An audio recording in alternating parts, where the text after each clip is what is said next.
Интернет бұл мүмкіндіктер әлемі, бірақ сонымен бірге белгілі бір тәуекелдер бар. Ең алдымен біз балалардың онлайн кеңістікте әртүрлі қауіптерге ұшырайтынын түсінуіміз керек. Бұл ересектерге арналған мазмұн, зиянкестер, кибербуллинг және басқа қауіптер болуы мүмкін. Балаларыңызбен жақсы құпия сөздердің қажеттілігі және жеке ақпаратты ешқашан бөліспеу сияқты негізгі интернет қауіпсіздігі қағидаларын талқылаңыз. Ата-ана бақылауы балаларыңыздың желідегі әрекетін бақылайды және орынсыз мазмұнды сүзеді.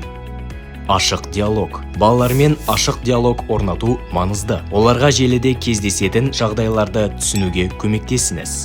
Қорытындылай келе, интернеттегі қауіпсіздік жалпы мәселе екенін ұмытпаңыз. Сіздің балаларыңыз онлайн әлем мүмкіндіктерін қауіпсіз және жауапкершілікпен пайдалану үшін сіздің қолдауыңыз бен басшылығыңызға мұқтаж.